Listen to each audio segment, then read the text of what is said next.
अस्सलामुअलैकुम वरहमतुल्लाहि वबरकातुहू। अल्हम्दुलिल्लाह वस्सलातु वस्सलामु अला रसूलिल्लाह व अला आलिहि व अस्हाबिहि अजमाइन, अम्मा बाद। अऊज़ु बिल्लाहि मिनश शैतानिर रजीम। बिस्मिल्लाहिर रहमानिर रहीम। रब्बि इश्रह ली सदरी व यस्सिर ली अमरी वहलुल उक़दतम मिन लिसानी यफ़क़हू क़ौली। Rabbi ज़िदनी इल्मन rabbi ज़िदनी इल्मन rabbi ज़िदनी इल्मा। आमीन या रब्बल आलमीन। क्या हाल चाल है जनाब? सब ठीक ठाक हैं? अल्लाह ताला आप सबको खुश रखे, हंसता मुस्कुराता रखे, अपने हिफ्ज़ व अमान में रखे, आपको दुनिया और आखिरत में बेशुमार कामयाबियों से नवाजे। आमीन या रब्बल आलमीन। जी जनाब, आज इंशाल्लाह हम ये देखेंगे कि कुरान पाक से हमें दुनियावी ज़िंदगी में कामयाबी के जो उसूल मिलते हैं, उनमें से आज जो मेरे सामने है वो है सूरतुल बलद। सूरत नंबर 90 है, 90 है, और उसकी आयत मुबारक है 4। तो इस आयत से पहले जो है अगर हम देखते हैं तो हमें पता ये चलता है कि अल्लाह सुब्हानहू व तआला ने 4 कसमें खाई हैं, यानी कि 4 कसमें खाने के बाद अल्लाह ताला ने हमें वो उसूल दिया है कि जिस पर अगर हम अमल करें तो उसके क्या क्या बेनिफिट्स होते हैं, वो इंशाल्लाह आज हम तफसील से देखेंगे। आयत मुबारक है लक़द ख़लक़नल इंसाना फ़ी कबद। अल्लाह ताला फरमाते हैं, जिसका तर्जुमा मफ़हूम है अलबत्ता तहकीक हमने इंसान को मेहनत और मुशक्क़त में रहने वाला बनाया है। अच्छा, ये जो मेहनत और मुशक्क़त का पहलू है, इससे हमें क्या चीज़ सीखने को मिलती है? पहली बात तो ये समझे कि हमारा जो जिस्म है वो मेहनत और मुशक्क़त की तर्ज़ पे चलने के लिए बना हुआ है। तो अगर हम इसके मुताबिक चलेंगे तो ये हमें फ़ायदा देगा, और अगर हम इसके ऑपोजिट जाएंगे तो फिर उसके नुकसानात भी बहुत सारे होंगे। तो इसके हवाले से सबसे पहले उसका जो मुशक्क़त और मेहनत का एक पहलू है, और वो है कि हम एक्सरसाइज करते हैं कि नहीं करते। देखें, अगर आप एक्सरसाइज करते हैं, फिज़िकल एक्टिविटीज़ करते हैं, तो इसका मतलब है आप मेहनत और मुशक्क़त कर रहे हैं। आप इसी जिस्म को जिसे अल्लाह सुब्हानहू व तआला ने बनाया है, इसे वाकई इसकी तर्ज पे इस्तेमाल कर रहे हैं। और इसके लिए बड़ी प्यारी बात कही जाती है ना कि अगर पार्क और बागात, यानी कि जहाँ पर एक्सरसाइजेज लोग करते हैं, वो आबाद हो जाएं तो हस्पताल वीरान हो जाएं। अच्छा, अस्पतालों के आबाद होने की सबसे बड़ी वजह ये है कि बागात और पार्क जो है ना हमारे, वो वीरान हो गए हैं। लोग जो हैं वो सुबह देर तक सोते रहते हैं। वो जनाब एक्सरसाइजेज जो है हमारे लाइफस्टाइल से निकल गई हैं। कंफर्ट और जो है ना ये लग्जरीज इतनी ज़्यादा आ गई हैं कि उनकी वजह से हमें फ़िज़िकली एक्टिविटीज़ करने का बहुत कम मौका मिलता है। तो हमें ये ख़ुद मौक़े क्रिएट करने हैं, और हमें अपने जिस्म से मुशक्क़त और मेहनत वाला काम लेना है अगर हम एक हेल्दी लाइफस्टाइल चाहते हैं। अच्छा, इसके अलावा जो है साइंस ने ये बताया कि जो बंदा फ़िज़िकली एक्टिविटीज़ में रहता है और एक्सरसाइजेज़ वगैरह करता है, उसका स्ट्रेस लेवल कंट्रोल रहता है, यानी कि उस बंदे को परेशानियाँ, जहनी दबाव जो है वो उनसे बचा रहता है। वो जनाब ये कशमकश और परेशानियों के बारे में सोचते रहना, टेंशन्स के बारे में सोचते रहना, डिप्रेशन में चले जाना, ये सारी चीज़ें हैं अगर आप एक्सरसाइज नहीं करते। अगर आप एक्सरसाइज प्रॉपरली करते हैं तो फिर आप इन चीज़ों से बचे रहते हैं। और स्ट्रेस और डिप्रेशन जो है, इसके बारे में तो कहते हैं कि ये नंबर 1 किलर है पूरी दुनिया में। यानी कि ये डायरेक्टली तो नहीं इसकी वजह से बंदे को जैसे कोई परेशानी है, टेंशन है, बंदा फौरी तौर पे उसे मर तो नहीं जाता, लेकिन बाज़ वक़्त अगर बंदा इन चीज़ों को हैंडल करना नहीं जानता, एक्सरसाइजेज नहीं कर रहा, और आपका स्ट्रेस लेवल ऊपर से ऊपर ही जाता जा रहा है, तो उसका नतीजा क्या निकलता है? फिर आपको उसकी वजह से बहुत सारी बीमारियाँ लगती हैं।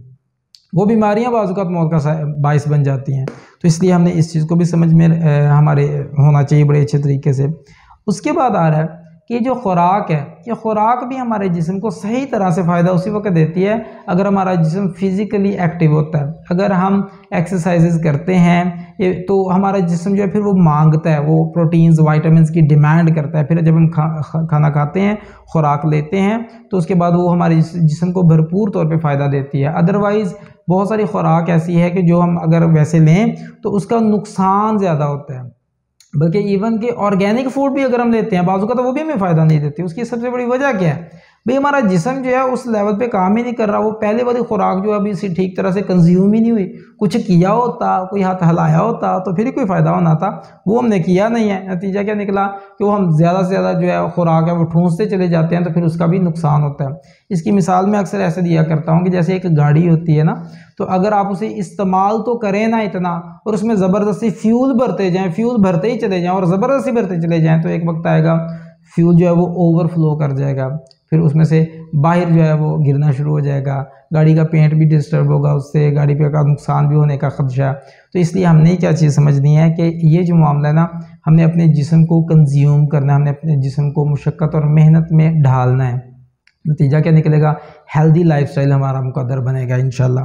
अच्छा, इसके अलावा एक और चीज़ है कि आपने बॉडी बिल्डर हजरात को कभी गौर किया कि वो अपने जिस्म को जब मुशक्क़त में डालते हैं तो क्या होता है, उनके जो मसल्स हैं वो ग्रो करते हैं। यानी कि जैसे ही वो कोई एक्सरसाइज कर रहे होते हैं तो ज़ाहिर है वो भी एक मुशक्क़त की किस्म है कि हैवी जो वेट्स हैं वो उठाते हैं, तो उससे आपको पता ही चलेगा कि उससे उनके मसल्स ग्रो करते हैं, वो ज़्यादा मजबूत और सॉलिड होते हैं। अच्छा, इसी तरह से अगर आप उनकी डाइट पे गौर करें तो आपको पता चलेगा वो बहुत हैवी डाइट लेते हैं ना। अभी मैं फूड सप्लीमेंट्स की बात नहीं कर रहा, जो नेचुरल फूड भी लेते हैं, जैसे कई अंडे जो हैं वो खा लेते हैं। मैं तो बल्कि एक ऐसे 10 अंडे खाते थे एक वक्त में। तो ये जो है ना, ये क्यों खा लेते हैं और फिर वो खा के कैसे, वो पचा कैसे लेते हैं, हजम कैसे हो जाता है उन्हें। हम तो जनाब एक वक्त में शायद 3 अंडे खाएं तो हमें हजम ना हो, तो वो तो जनाब 10 अंडे खा लेते हैं तो वो भी हजम हो जाते हैं। और बड़ी हैवी किस्म की डाइट लेते हैं, गोश्त वगैरह, वो मीट वगैरह लेते हैं, रेगुलर लेते हैं, फिर भी जो उन्हें कोई उसके साइड इफ़ेक्ट्स नहीं होते। उसकी सबसे बड़ी वजह ये होती है कि उन्होंने जिस्म को पहले उस लेवल पे इस्तेमाल किया होता है, फिर जिस्म मांगता है ये वाली खुराक वाली चीज़ें, तो फिर जब वो उसे देते हैं तो उन्हें फ़ायदा देता है। अगर एक आम बंदा जिसने अपने जिस्म को उस लेवल पे मुशक्क़त में डाला ही नहीं था, मेहनत में डाला ही नहीं था, और अगर वो बंदा ज़्यादा खुराक इस तरह की हैवी लेने की कोशिश करेगा तो उसका निज़ाम का बेड़ा गर्क होगा। अच्छा, नेक्स्ट है कि ज़िंदगी का मकसद। जी हाँ, देखिए, अगर हम ज़िंदगी में, एक तो हमें पता चला गया ना कि फ़िज़िकल एक्टिविटी भी मुशक्क़त का एक हिस्सा है, एक और भी है कि अगर आपका कोई गोल है, आपका कोई टारगेट है, आपका कोई मकसद है और आप उसके लिए कोशिश करते हैं, वो भी मुशक्क़त का हिस्सा है। आप जनाब मेहनत कर रहे हैं, आप स्ट्रगल कर रहे हैं, आप उसके लिए नए रास्ते ढूंढ रहे हैं, नई जो है वो स्किल्स सीखने की कोशिश कर रहे हैं, किताबें पढ़ रहे हैं, नई जगह पे लोगों से ताल्लुकात बनाने की कोशिश कर रहे हैं, नई अपॉर्चुनिटीज़ को ढूंढने की कोशिश करें, ये सारी की सारी मुशक्क़त का हिस्सा है। लेकिन उसके लिए क्या है कि अगर आपका गोल है, मेन पॉइंट समझिए, गोल है, ज़िंदगी का मकसद आपका है जिसके लिए आप एफर्ट कर रहे हैं, तो इसके बारे में साइंटिफिक जो स्टडीज़ हैं उन्होंने ये बताया कि जिन लोगों की ज़िंदगी का कोई मकसद होता है वो ज़्यादा देर तक लंबा और ज़्यादा हेल्दी जीते हैं, यानी कि सेहतमंद ज़िंदगी के साथ वो ज़्यादा लंबी ज़िंदगी जीते हैं।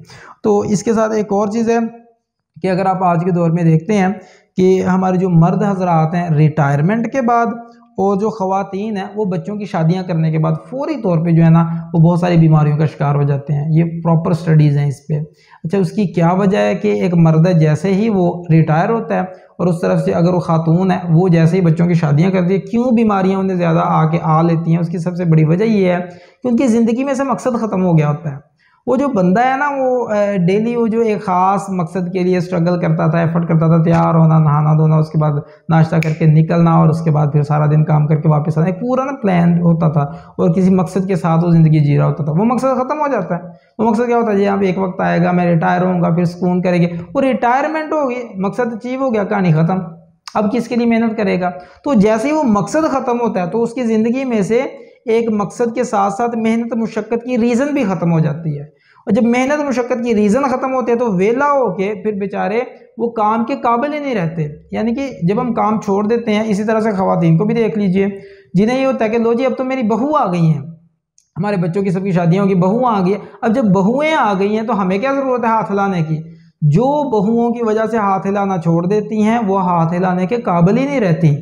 आप ज़रा नोट फरमा लीजिए, आपको बहुत वाज़ेह रेशो मिलेगी कि जैसे ही ख़वातीन अपने बच्चों की सबकी शादियां करके उन्हें घर से यानी कि फ़ारिग कर देती हैं या बच्चियों को घर से रुखसत कर देती हैं, बच्चों की शादियां करके बहुएं आ जाती हैं घर में, तो साथ ही ख़वातीन को बहुत ज़्यादा बीमारियां लग जाती हैं। वो जो खातून खाना होती है, घर की जो सरबराह होती हैं, यानी कि जो अम्मा जी होती हैं, उसकी रीज़न उसकी क्या है, सिर्फ मेन रीज़न ही उसकी ये है कि उन्होंने खुद एफर्ट करना छोड़ दी, उन्होंने स्ट्रगल करना छोड़ दी और उन्होंने इस काम को ठेके पे दे दिया बहुओं को। तो अब बहुएं तो सेट रहती हैं, वो खुद सेट नहीं रहती। तो इसलिए जब हम इन चीज़ों को अंडरस्टैंड करते हैं और हम मेहनत और मुशक्क़त वाला रवैया अपनाते हैं, अपनी ज़िंदगी में ये चीज़ें लेकर आते हैं, तो इस आयत मुबारका की रोशनी में हमें दुनियावी तौर पर इसके बेशुमार फ़वाइद मुयस्सर होते हैं। दुआ है कि अल्लाह सुब्हानहू व तआला हमें समझने और इस पर अमल करने की तौफ़ीक़ अता फ़रमाए। बहुत शुक्रिया आपका। अस्सलामु अलैकुम व रहमतुल्लाहि व बरकातुहू।